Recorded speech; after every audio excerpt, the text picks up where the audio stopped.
Welcome to another episode of Million Dollar Stories, where we get to interview authors all over the world. Many have some interesting stories and lessons to share. This one is going to surprise you. I don't know if you know much about the Monsanto lawsuit or the Roundup issues that are facing this world, the farming industry, but we have an expert here. His name is Bart Elmore, and he put out a book recently on this topic, and it is called Seed Money, Monsanto's Past and Our Food Future. And Bart, thank you so much for being here. Can you give us a little bit of a background on the book? Why did you write this? Yeah, thanks, Mike. Really appreciate being here. This is the best part about writing a book, is connecting with people from all over the country and hopefully world. I ended up writing a book on Coca-Cola actually years ago, which was my graduate dissertation. And that book tried to explain how Coca-Cola was able to become this dominant brand that we know in every market pretty much around the world. Interesting stat. They say they operate in over 200 countries. That makes sense to me, and territories. They sell about 2.2 billion servings of their product every single day. And I grew up in Atlanta, so I was surrounded by the brand, and I thought, okay, this needs unpacking.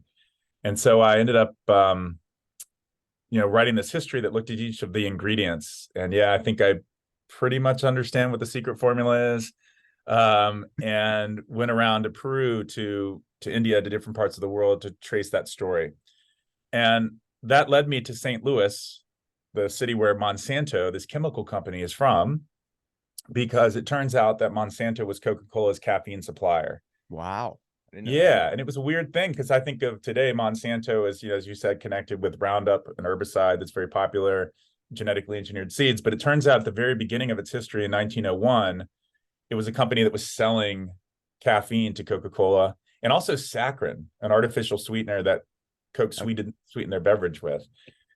So that was kind of how I ended up there. You had to get permission from the company to see their corporate records, and they gave me permission, which was pretty was kind of amazing, and that allowed me to go in and understand the company kind of from the inside a little bit.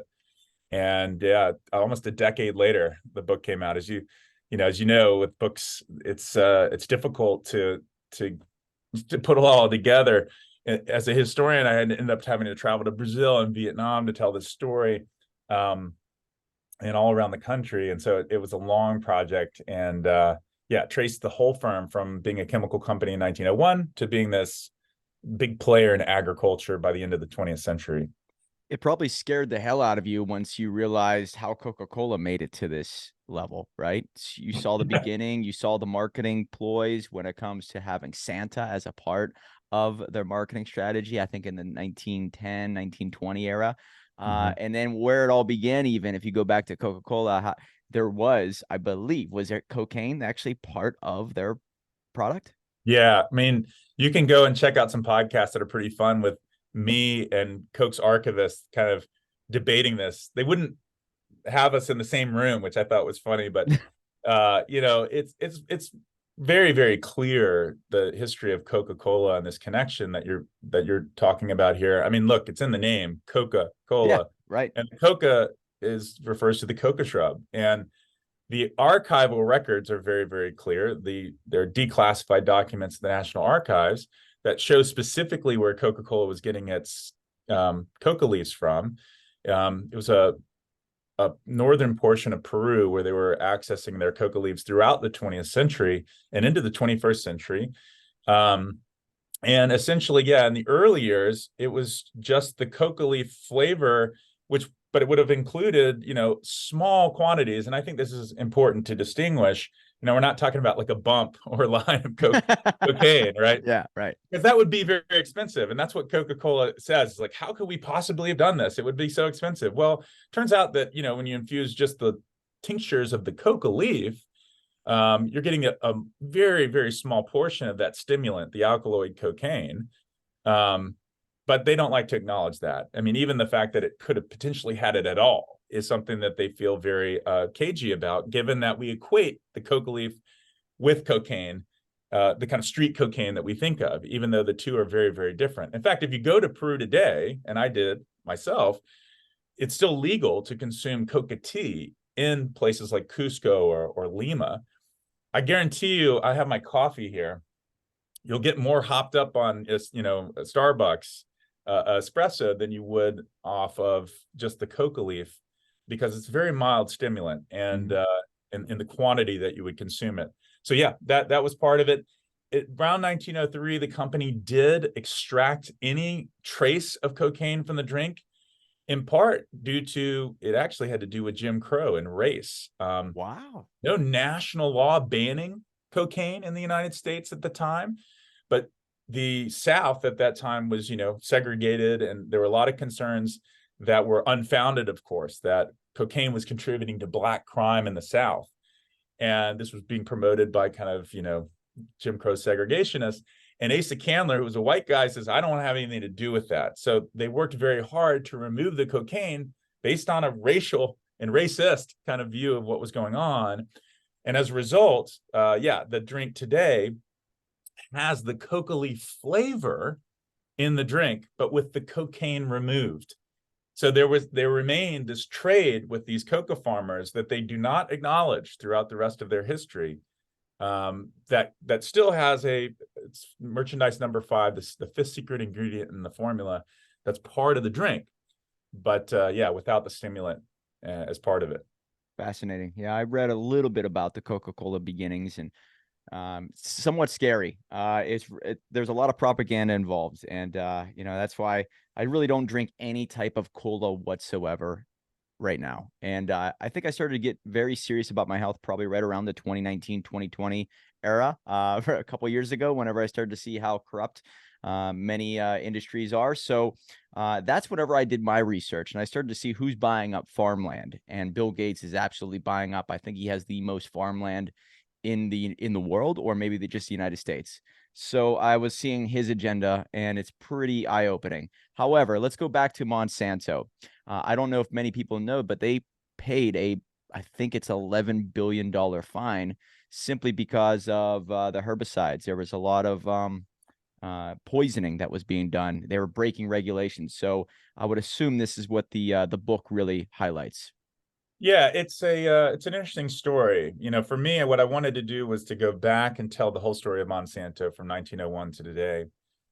And, you know, Monsanto doesn't really get into agricultural chemicals until really the 1940s. So right around the time of World War II.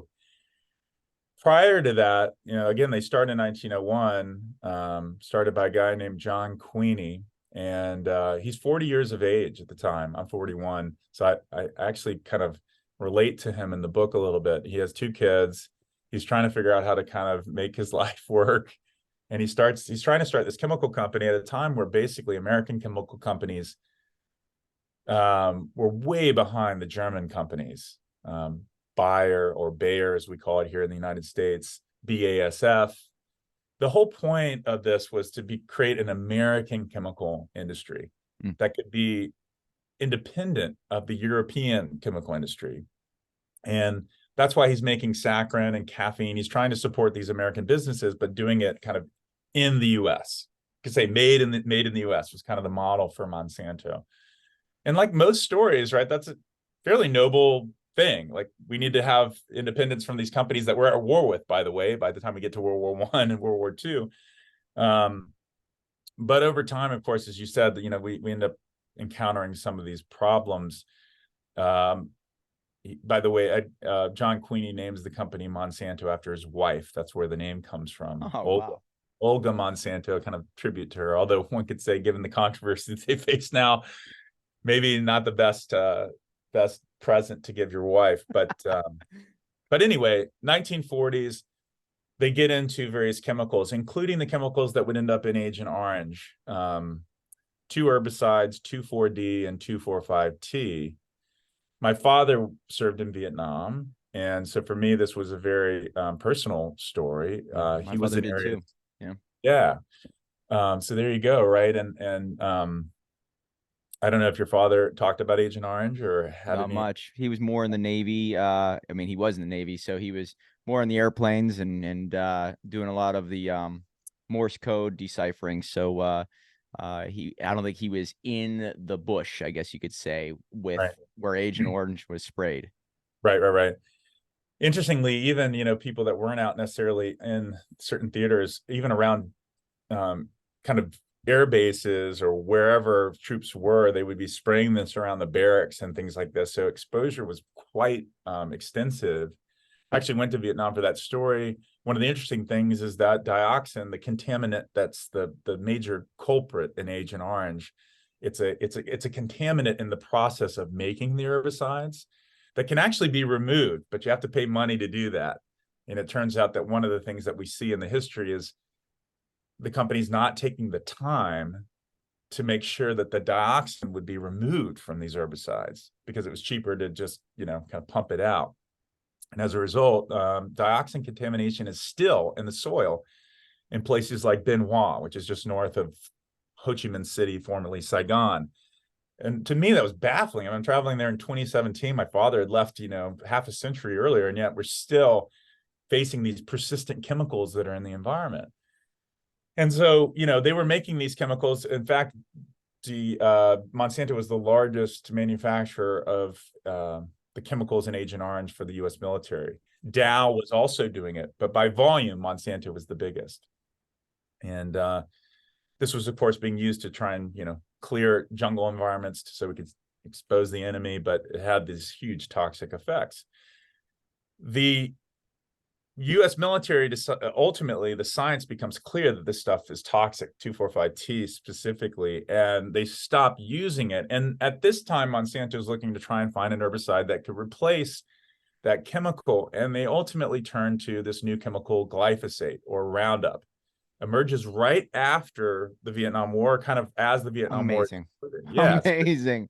How There's a much weird, Roundup have I bought in my life? Now it's blown my mind. And I was a landscaper, so holy smokes, this is scaring me.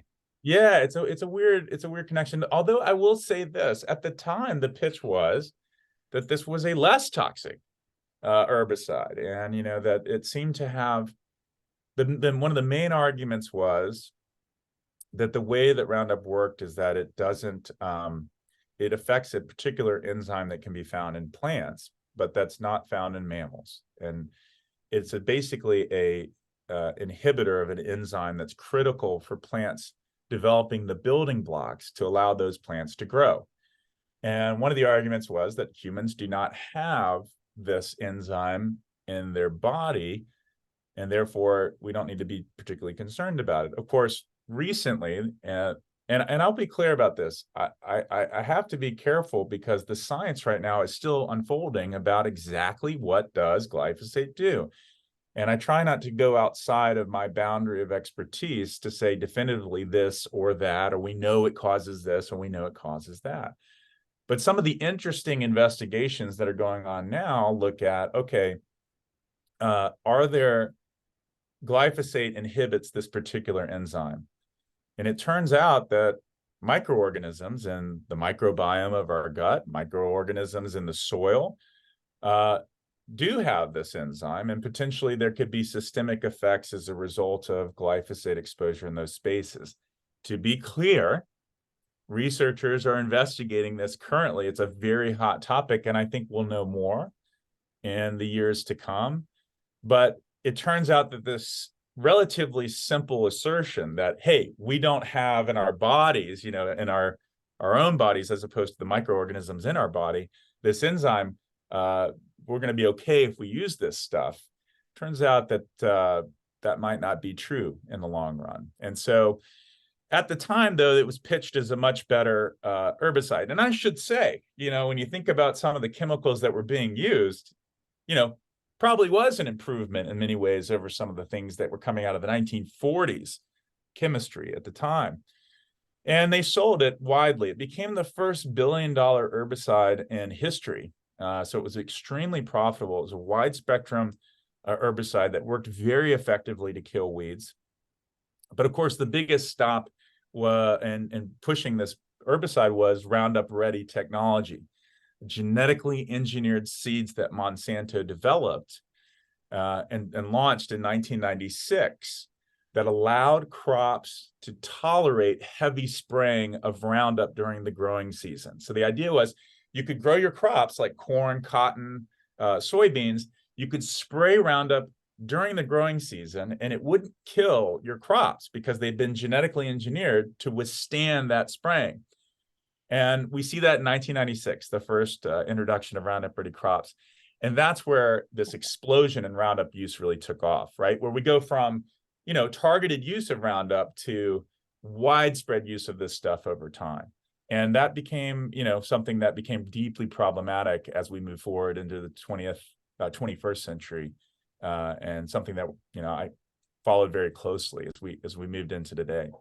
So real quick, I just want to jump in there. The average person potentially thinks that Roundup is something you just buy from the Home Depot store and you put around your own yard. But Roundup was what you're talking about, being sold to farmers for them to really protect their farmland. And every piece of food that would go to the grocery store near your location potentially had some touch of Roundup near it or protecting it at one point. Is that right? Yeah, and specifically after 1996. If you look at Roundup use before 1996, it was widespread. But remember, it is confined to the period, maybe targeted spraying of weeds or, before the growing season. Once you've made your crops, tolerate this stuff, you can spray it during the growing everywhere. Yep. Yeah, what you call OTP or over the top. That's how farmers talk about it. And the argument at the time was this is actually good for everybody and the environment because it's going to reduce your reliance on some of those older chemicals we talked about earlier, which did have a toxicity profile that was pretty scary. And farmers began switching to saying, okay, I can use glyphosate pretty much exclusively, as opposed to having to buy all these different chemicals to try and beat back weeds. I can buy one herbicide, spray it over my crops, and we're good to go. And you're right, it was also being sold for garden use, for home use. But if you think about the scale of the market, farmers were the major, component of all this.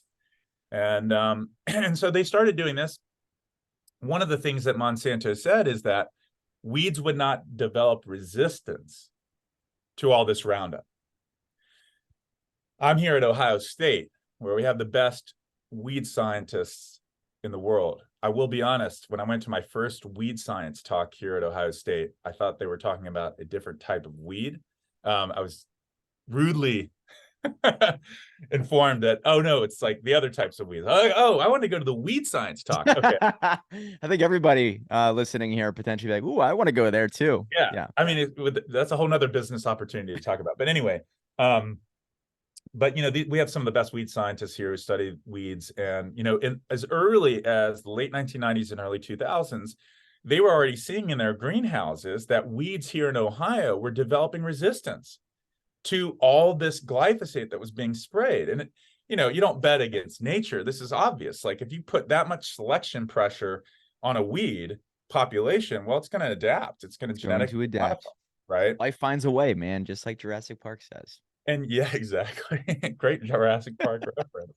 But what ended up happening is Monsanto reps would come here to Ohio State. I interviewed some of the top scientists here, and they told me these stories of being basically told, hey, you're not seeing resistance in these weeds, just so we're clear. And these are like 30-year career veterans saying, what are you talking about? We're seeing weeds developing resistance. But they were being told to not blow the whistle.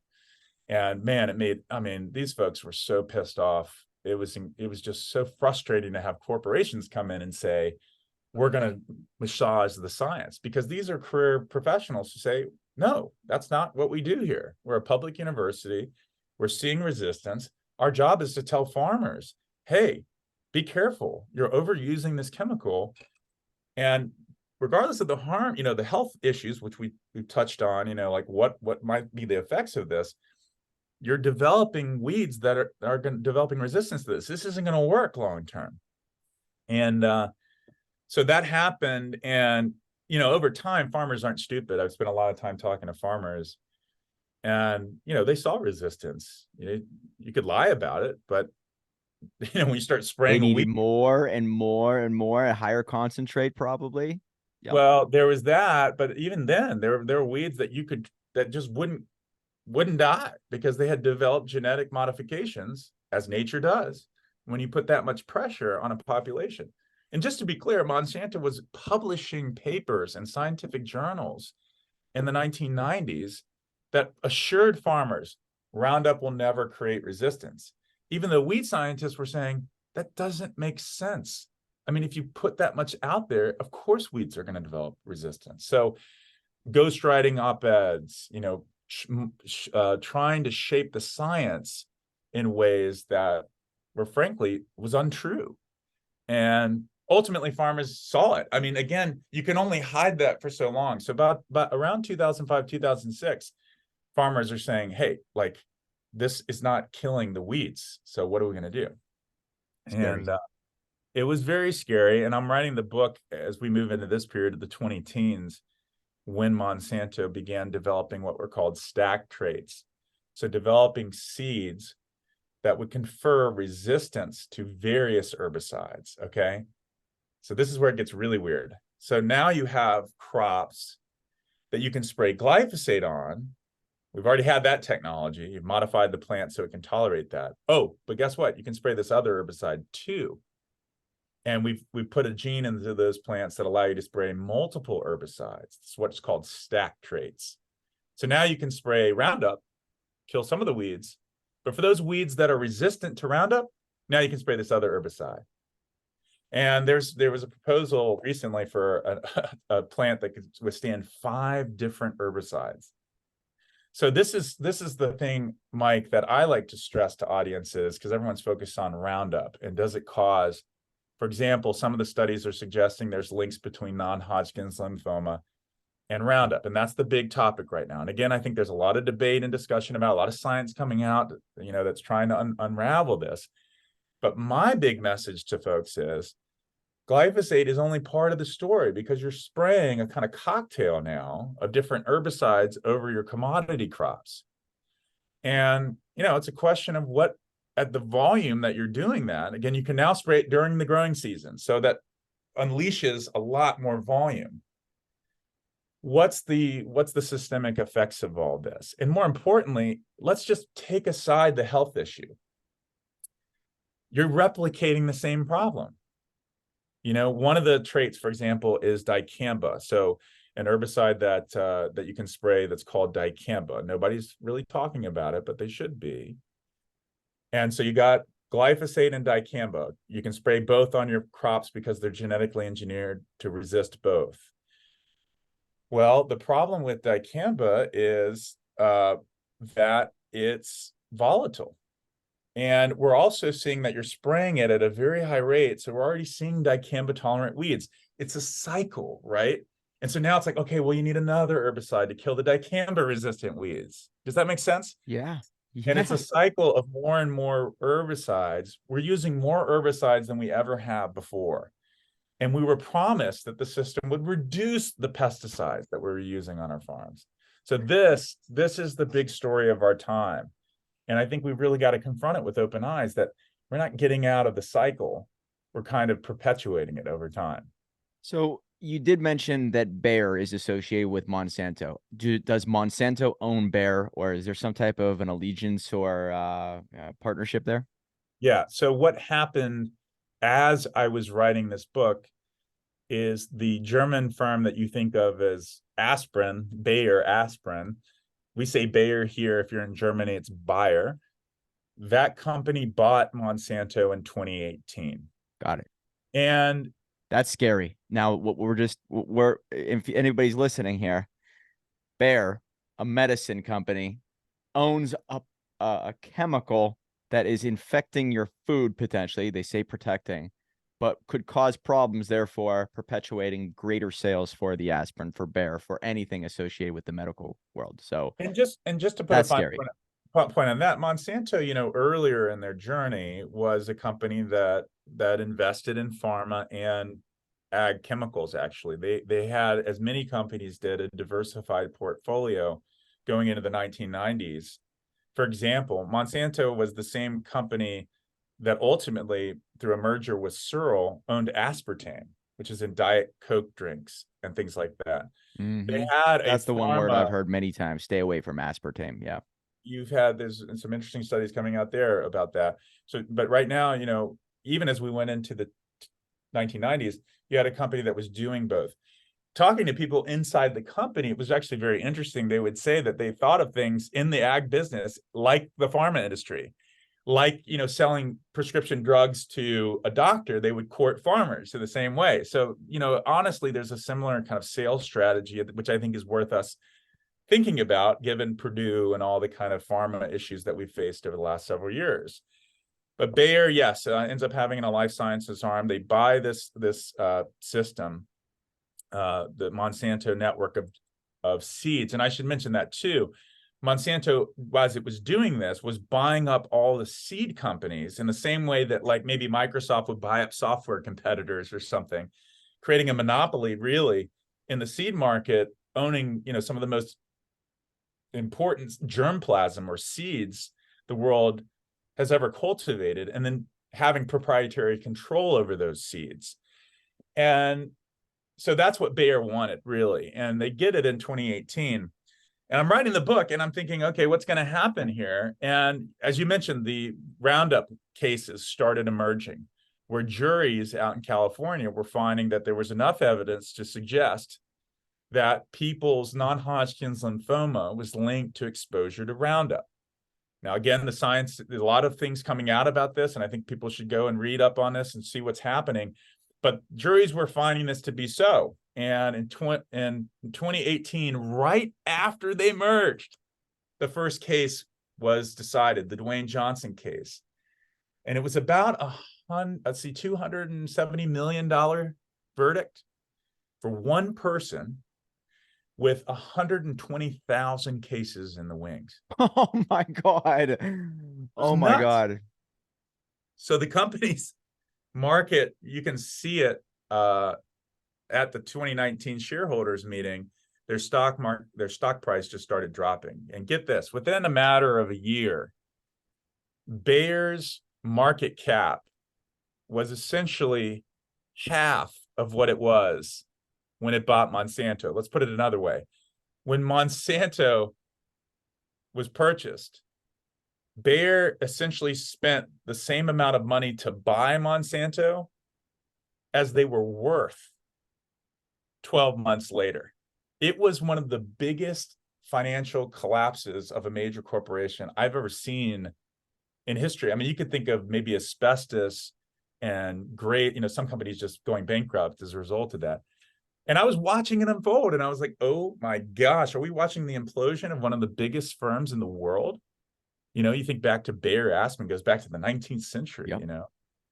So, and then they were getting hit with all these other issues, like polychlorinated bipheноls, a chemical they had produced back in the 1930s that's still in the environment and we now know is super, super toxic.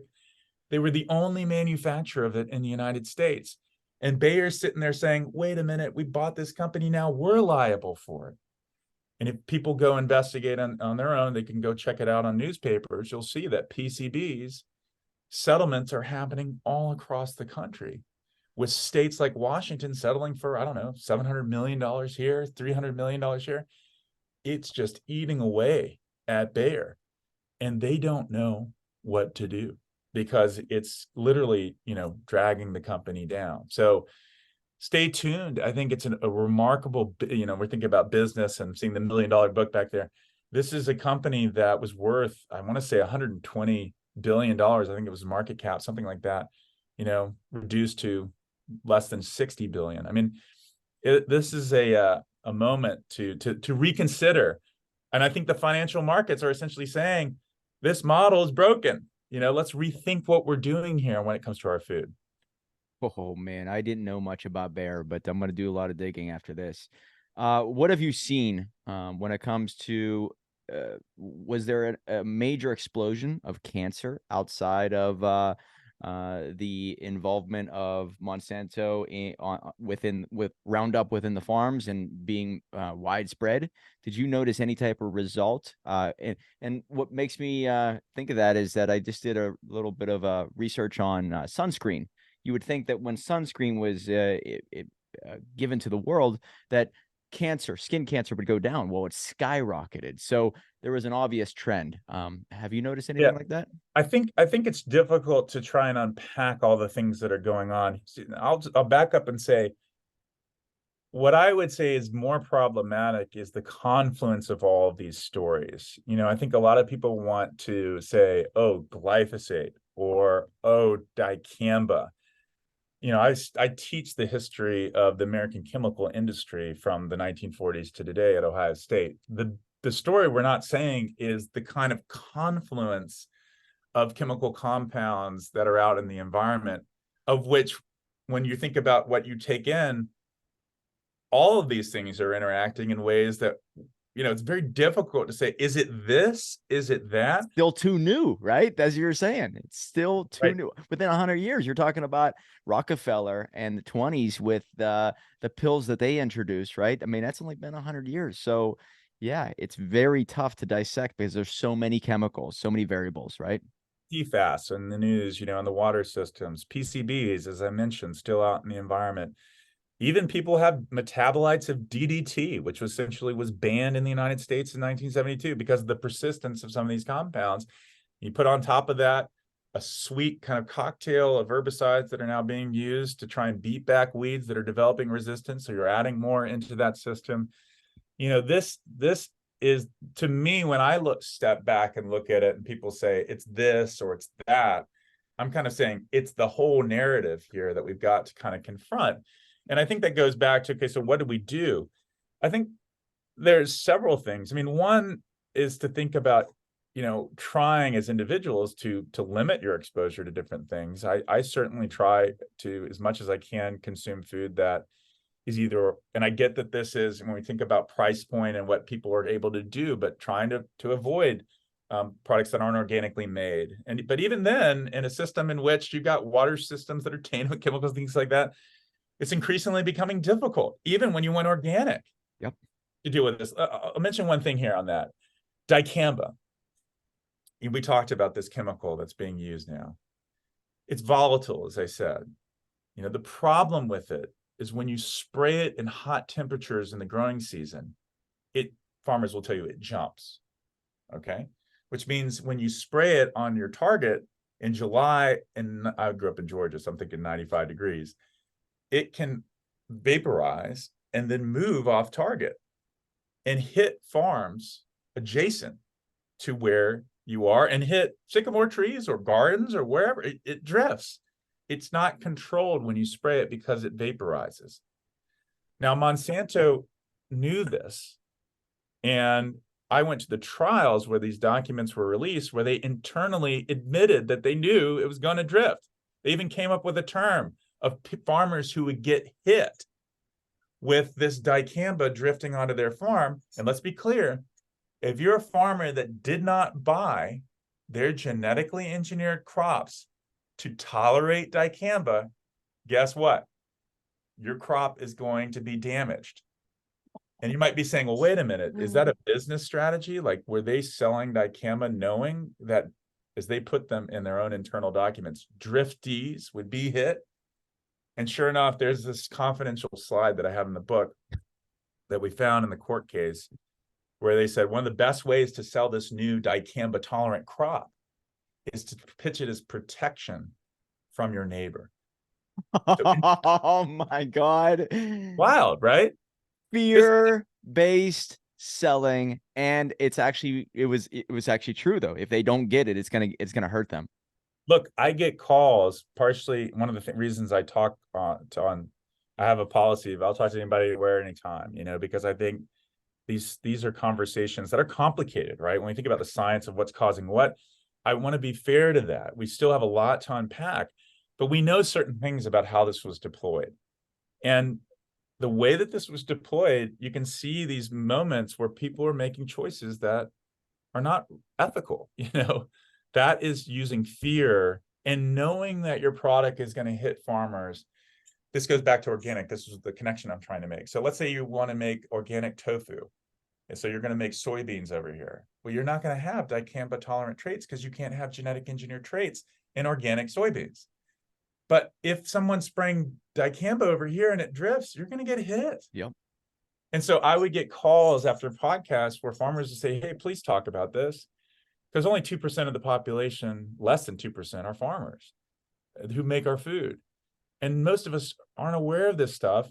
And they say, please talk about it because we need action on this. Now, I know we've talked about a lot of having self-reliance and individual, taking ownership. And I think that's true. But there's also times where we've got to collectively come together and say, we need to stop this. And the EPA currently has acknowledged that these incidents of drifts are happening and they're increasing and they're continuing. And yet there haven't been moved to step in to try and stop it. And a lot of farmers, the organic farmers I talk to, say, please, if you have a voice, raise it. Say, look, you can't do this. You can't spray a chemical in hot temperatures that's going to drift off target. It's just not fair to the rest of us who don't want. You want to have your chemicals? That's fine. We don't.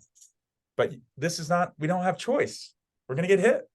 So I raise it to your audience to something to think about because, this is our food system. It connects to all of us. Some of us are Democrats, some of us are Republicans, some of us are whatever. It doesn't matter. This is an issue that no matter what your political position is, however you view this, is something we all need to kind of think about and try and raise a voice to, because farmers are only such a small fraction of the diminishing the it every day, diminishing every day, right? Yeah. I mean, this is happening, we think about this summertime and hot seasons, this is happening all the time. So I think, it's one of the reasons I want to talk to folks is because once you see this stuff, you got to say, we got to talk about it, and this isn't conspiracy laden stuff. This is documents that are showing this very clearly and agencies even admitting it. And I should also say that Bayer, I've been inside of Bayer since the book has come out. I've talked to their executives because they've invited me in to have conversations, in part because they know there is this kind of chaos that's happening.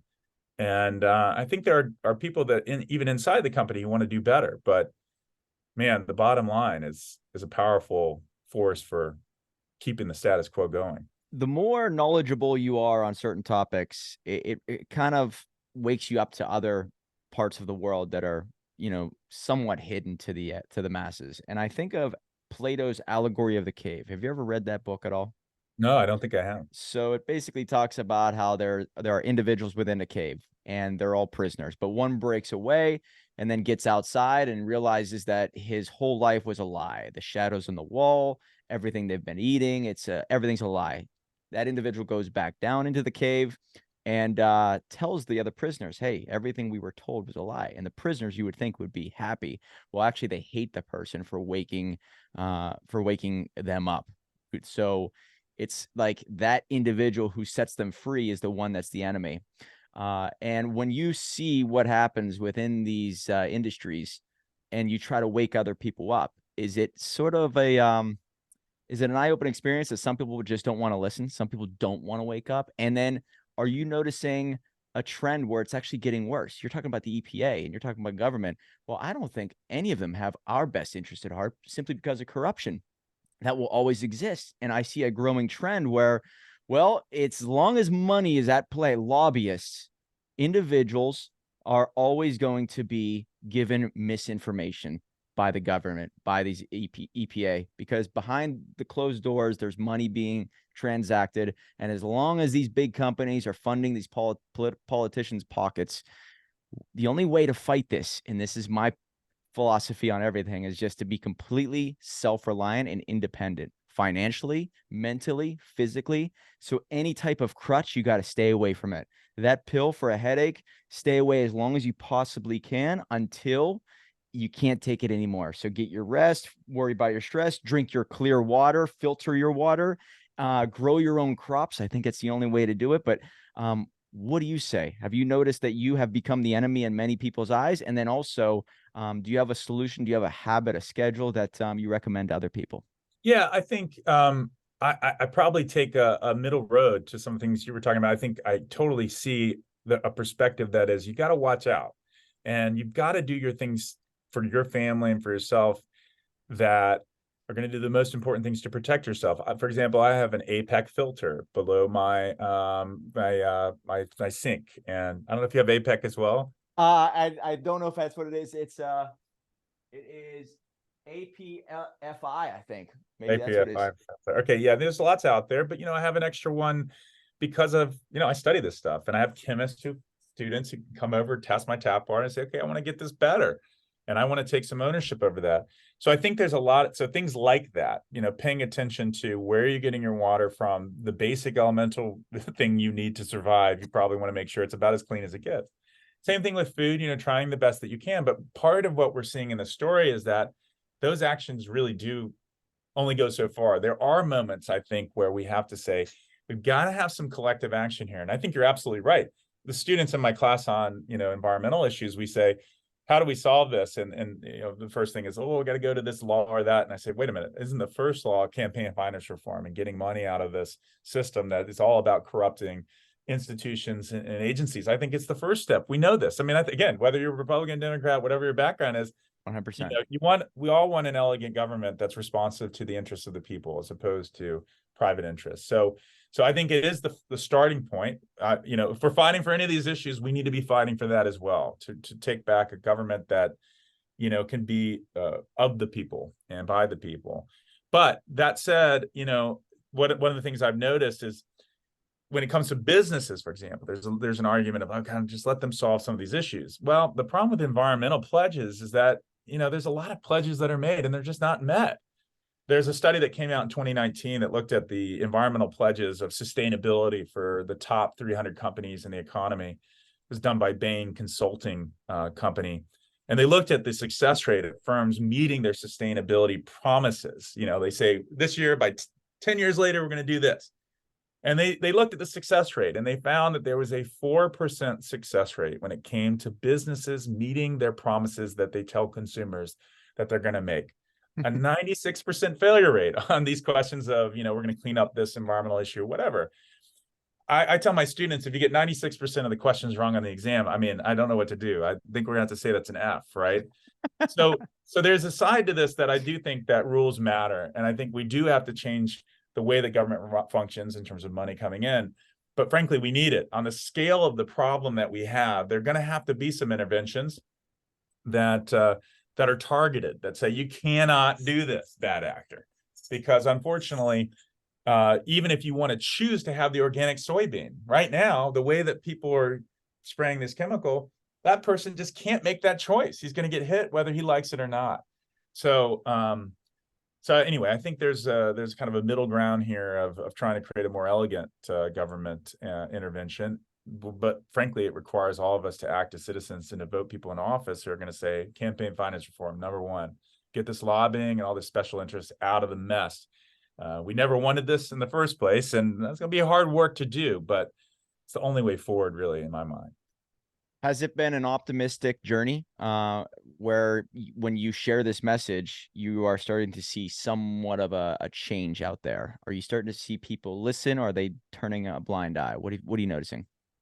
Some days I come into the office here at 41 and I'm really down, and it's been hard, mental health wise. I mean, if you imagine teaching some of these topics and you see for decades similar patterns of behavior being uncorrected. So there are days where I'm just frustrated with how slow progress is going. But I will say that I think people are getting it. I've had many conversations that have been very similar to this one, with people that are recognizing that the petrochemical kind of infusion model of how we're going to, spray this constantly over our food doesn't make any sense. And there's enough people that say, this is a broken model, and we're seeing resistance to that. I think you could argue that Bayer, their market cap being cut in half, is a reflection of that. People saying, no, we're tired of this. We're gonna take this to court, and we're gonna fight. That goes back to being an individual who raises your voice. Just don't accept the problem that's been handed to you. Fight back. And so I'm really heartened by that. I mean, look, Bayer reached out because I can tell internally they have no answer for a lot of this. They feel like they're putting out a lot of money. You said 11 billion. That was just for Roundup. Yeah. That's not PCBs. That's not all the other cases they're facing. So, and if you talk to the good people inside these companies, and honest. It's like anything. Of course, they're good people. You know, they're people that really want to try and do good with their job. They are saying we have to move back to biology away from chemistry. We have to recognize that like nature has this incredible power to sustain life on Earth for billions of years. And instead of fighting it, if we listen to it a little bit, we might be able to design a future economy that's way smarter than what we have now. Those voices inside these companies give me a lot of hope. It's the person, the fifth member of the board, who just wants to keep doing the same thing the way it used to be because he thinks that's how it's going to make the shareholders happy. While their company, by the way, is hemorrhaging money, that drive me nuts.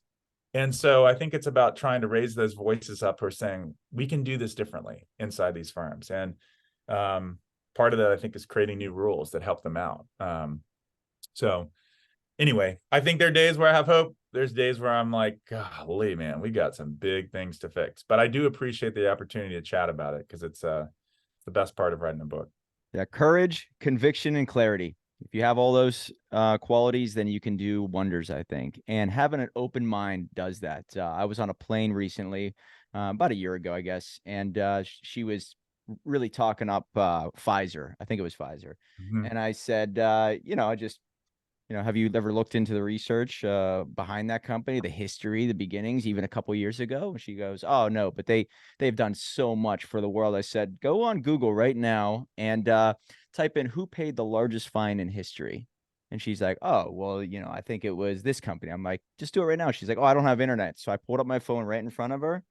I did it. And I was like, look, you were talking up the company that paid the largest fine in history. What do you think about that? And it just blew her mind. So I think it starts with asking very good questions. And that's what you're doing, man. And I commend you for it. You're a wealth of knowledge. You are by far the most knowledgeable person I've ever talked to on this topic. So thank you very much for your time, man. The website that you have is bartelmore.com. I'm assuming since you're a professor, do you speak at many places? Are you on a lot of podcasts? Are you open to the idea of that? Yeah, we're just going over today to talk to some business execs about a circular economy. And yeah, I should say that you really were preaching to the choir here in a sense. We have one of the largest environmental history programs here at Ohio State in the world, and we're more than happy to reach out to folks who are trying to solve these problems and to use, as you said, history, to be honest with you, to do research and provide that for people to say, here's some knowledge that can help you make better decisions.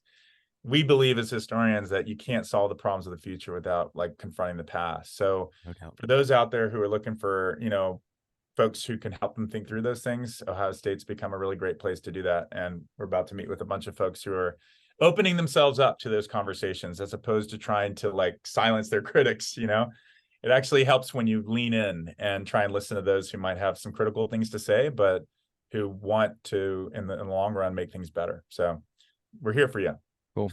Thank you very much. The book is called Seed Money, Monsanto's Past and Our Food Future. And if you can get in touch with him, give him a follow, give him a like at Bart Elmore, I believe, on Instagram. So thanks again, man. Remember, guys, $1 million book will lead to $1 million life. Right on.